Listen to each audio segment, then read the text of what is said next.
Kalau lo adalah pencinta musik, film, dan kamera, mungkin lo udah tahu satu brand ini. Yes, Sony. Mereka sudah melakukan banyak inovasi yang mengubah hidup kita ke arah yang lebih baik, khususnya di elektronik dan hiburan. Sony telah berkembang dari cuma produksi radio transistor sampai ke konsol PlayStation. Dari Walkman sampai TV 4K, Sony telah mengubah kita dalam cara kita mengalami dunia. Di video kali ini kita akan sama-sama bahas berbagai aspek yang mencakup perkembangan teknologi, pencapaian, dan jatuh bangun dari perusahaan Sony. Sebelum itu jangan lupa subscribe buat lo yang belum, agar nggak ketinggalan info yang selanjutnya.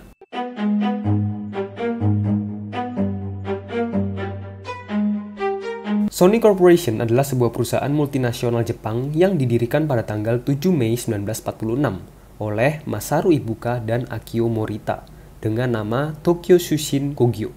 Awalnya perusahaan ini berfokus pada produksi bahan isolator untuk peralatan listrik. Namun pada tahun 1950, perusahaan ini mulai memperluas kegiatan bisnisnya ke bidang elektronik. Tapi sebelum itu mari kita telusuri bagaimana perjalanan sang founder, yaitu Akio Morita. Akio Morita, salah satu pendiri Sony Corporation, memiliki masa kecil yang menarik dan penuh dengan tantangan, serta pengalaman yang membentuk dirinya sebagai seorang pemimpin dan inovator. Mari kita melihat lebih dekat perjalanan hidupnya, mulai dari masa kecil hingga ia menyelesaikan pendidikan formalnya. Akio Morita lahir pada tanggal 26 Januari 1921 di Nagoya, Jepang. Ia adalah anak kedua dari pasangan Kyuzaemon dan Yoshiko Morita. Keluarga Morita memiliki toko kelontong kecil yang memasok barang-barang sehari-hari kepada masyarakat di sekitarnya. Meskipun keluarganya tidak memiliki latar belakang yang kaya, mereka memiliki tekad yang kuat untuk memberikan pendidikan terbaik kepada anak-anak mereka. Sejak kecil, Akio Morita menunjukkan minat yang kuat dalam ilmu pengetahuan dan teknologi. Ia tertarik pada alat-alat elektronik dan sering membongkar-bongkar mainan serta peralatan listrik di rumahnya. Minatnya terhadap teknologi juga didorong oleh ayahnya yang merupakan seorang insinyur listrik. Ayahnya sering membawanya ke pabrik-pabrik dan memberitahu Akio tentang berbagai inovasi dalam dunia teknologi. Pada usia muda, Morita menunjukkan bakatnya dalam bidang musik. Ia mulai belajar memainkan biola dengan sering tampil dalam konser sekolah. Kombinasi antara minatnya dalam musik dan teknologi menjadi dasar yang kuat untuk masa depannya yang brilian. Morita menerima pendidikan dasar di sekolah dasar lokal di Nagoya. Meskipun ia bukan siswa yang brilian secara akademis, ia menunjukkan semangat dan kecerdasan dalam bidang yang diminatinya. Selama masa sekolah menengah, Morita menghadapi tantangan yang mengubah hidupnya. Pada tahun 1938, keluarganya pindah ke kota tempat tugas ayahnya sebagai anggota tentara kekaisaran Jepang. Perpindahan ini menandakan bahwa Morita harus meninggalkan teman-teman dan sekolahnya yang sudah akrab. Di kota baru itu, Morita menghadapi kesulitan dalam beradaptasi dengan lingkungan baru dan bahasa yang berbeda.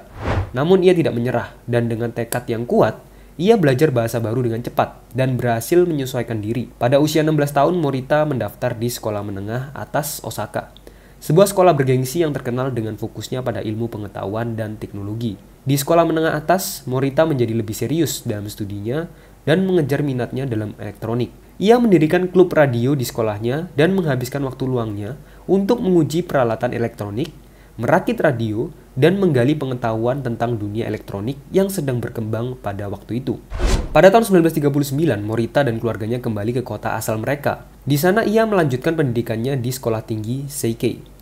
Selama masa ini Jepang terlibat dalam Perang Dunia Kedua, dan dampak perang sangat terasa di negara tersebut. Morita belajar dengan tekun di tengah keadaan yang sulit, dan pada tahun 1944, ia lulus dari sekolah tinggi Seikei dengan gelar sarjana sains. Setelah lulus, Morita direkrut oleh Angkatan Laut Kekaisaran Jepang dan ditempatkan di Laboratorium Penelitian Angkatan Laut di Yokosuka. Disinilah ia mulai mengembangkan minat yang mendalam dalam teknologi komunikasi, khususnya radio dan radar. Pengalamannya dalam Angkatan Laut memperluas pemahamannya tentang teknologi dan memberikan wawasan yang penting tentang potensi inovasi di dunia elektronik.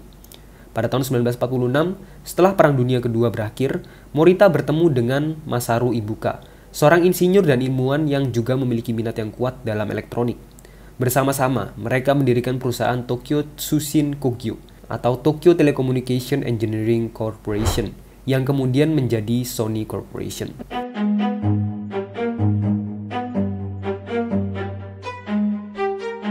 Meskipun bermodal terbatas, Ibuka dan Morita memiliki tekad yang kuat untuk menciptakan perusahaan yang akan mengubah dunia. Pada awalnya perusahaan tersebut hanya terdiri dari beberapa karyawan, tetapi semangat mereka yang tak tergoyahkan menginspirasi tim mereka untuk bekerja keras dan mewujudkan inovasi.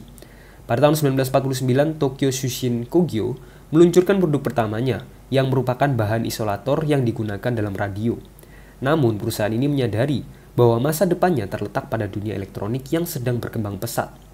Pada tahun 1950, mereka meluncurkan peralatan listrik pertama mereka, yaitu recorder listrik TR-55. Produk ini memperoleh kekuasaan yang cukup besar di pasar Jepang. Pada saat itu, Ibuka dan Morita sadar bahwa mereka perlu mengubah fokus perusahaan mereka untuk terus berinovasi di dunia elektronik konsumen. Pada tahun 1955, Tokyo Shushin Kogyo mengubah namanya menjadi Sony Corporation.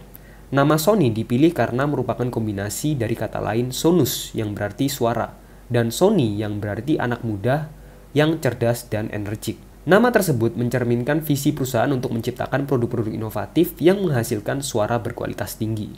Pada tahun 1957, Sony meluncurkan produk yang akan mengubah industri radio di Jepang, yaitu radio transistor TR-63. Radio ini menjadi sangat populer karena ukurannya yang kecil, profitabilitasnya dan kualitas suara yang superior. Inilah awal dari transformasi Sony sebagai pemimpin dalam teknologi elektronik konsumen.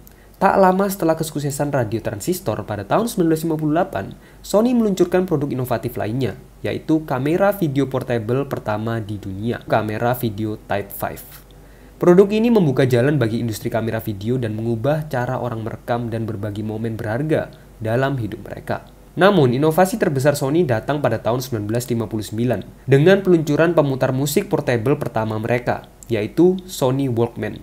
Walkman adalah terobosan dalam dunia musik portable. Ia memungkinkan orang mendengarkan musik favorit mereka di mana saja dan kapan saja dengan menggunakan handphone. Walkman tidak hanya merombak cara orang mendengarkan musik, tetapi ia juga mengubah industri musik secara keseluruhan. Pada tahun 1960, Sony meluncurkan produk revolusioner lainnya, yaitu televisi Trinitron. Trinitron adalah televisi pertama yang menggunakan tabung warna berongga, menghasilkan gambar yang jernih dan warna yang tajam. Televisi ini memperoleh popularitas yang besar dan membawa keuntungan besar bagi Sony. Selama tahun 1960-an, Sony terus berinovasi dan memperluas jangkauan produk mereka. Pada tahun 1968, Sony merilis tape recorder portable TC-50 yang sangat populer dan dianggap sebagai salah satu produk terbaik dalam kategori tersebut. Pada tahun 1969, Sony memperkenalkan format standar baru untuk rekaman musik, yaitu compact cassette. Sony juga meluncurkan pemutar kompak pertama mereka, yaitu TC-100, yang memungkinkan orang untuk mendengar musik dari kompak kaset di mana saja. Pada saat ini, Sony telah menjadi pemimpin dalam inovasi elektronik konsumen, dari radio transistor hingga Walkman, dari televisi Trinitron hingga compact cassette. Sony telah membuktikan komitmen mereka untuk menghasilkan produk-produk yang tidak hanya mengubah cara kita hidup, tetapi juga membentuk tren industri.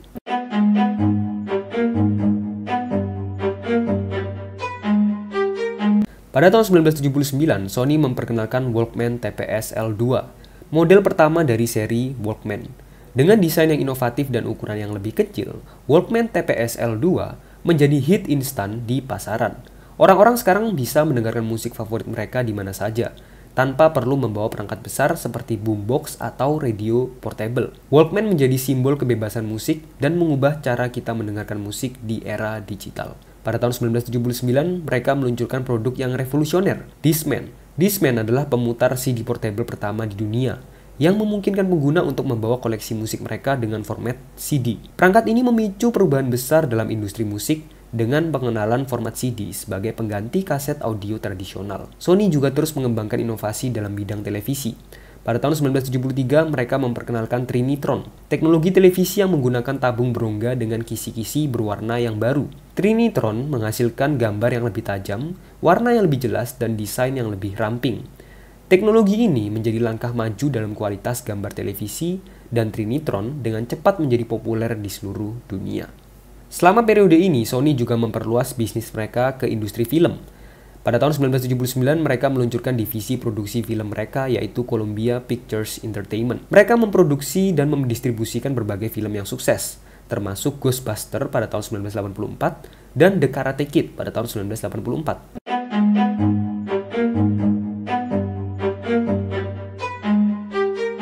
Cerita berlanjut pada tahun 1985 ketika Sony memperkenalkan produk ikonik yang akan mengubah cara kita mendengarkan musik, yaitu Walkman yang menggunakan compact disc atau CD. CD Walkman menjadi sensasi dan memungkinkan pengguna untuk membawa koleksi musik mereka dalam format digital yang lebih baik dari kaset atau tape sebelumnya. Kemampuan CD Walkman untuk memainkan CD audio biasa dan CD yang diisi dengan file MP3 memberikan pengalaman mendengarkan musik yang lebih berkualitas dan portabilitas yang luar biasa. Selain itu, Sony juga menciptakan gebrakan besar dalam industri permainan video pada tahun 1994 dengan meluncurkan PlayStation, konsol permainan video pertama mereka. PlayStation menjadi fenomena global dan mendominasi pasar dengan grafis yang memukau, permainan yang seru, dan kemampuan multimedia yang canggih. Kesuksesan PlayStation membuka jalan bagi seri berikutnya seperti PlayStation 2 yang melampaui semua ekspektasi dan menjadi konsol permainan video terlaris sepanjang masa. Pada akhir tahun 1990-an, Sony memasuki era digital dengan produk-produk seperti kamera digital Cybershot. Pada tahun 1996, mereka meluncurkan DSC F1, kamera digital pertama dalam seri Cybershot. Kamera ini menawarkan kemudahan penggunaan, kualitas gambar yang baik, dan berbagai fitur canggih seperti kemampuan merekam video. Sony terus mengembangkan kamera digital mereka dengan peningkatan resolusi, kecepatan pemrosesan, dan fitur-fitur inovatif lainnya yang memperkuat posisi mereka di pasar fotografi digital. Sony Corporation telah mengalami perjalanan yang menarik dan mengesankan dalam sejarahnya. Sejak didirikan pada tahun 1946, Sony telah menjadi salah satu perusahaan teknologi terkemuka di dunia, menciptakan produk dan inovasi yang mempengaruhi industri elektronik, hiburan, dan komunikasi. Dari Walkman hingga PlayStation, Sony terus meredefinisi cara kita mendengarkan musik, menonton film, bermain game, dan berinteraksi dengan teknologi. Mereka telah memperkenalkan berbagai produk revolusioner, seperti kamera mirrorless alpha, televisi Bravia dengan kualitas gambar yang luar biasa, dan headset VR PlayStation untuk pengalaman gaming yang imersif. Tapi apakah lo penasaran juga tentang brand lainnya? Siapa sih pesaing Sony dalam mengembangkan teknologi dalam periode yang sama? Apakah itu Apple atau Samsung? Kalau lo penasaran dengan videonya, langsung aja cek di channel kita karena itu udah disiapin videonya. Kalau lo suka dengan video ini, jangan lupa subscribe agar tidak ketinggalan video berikutnya.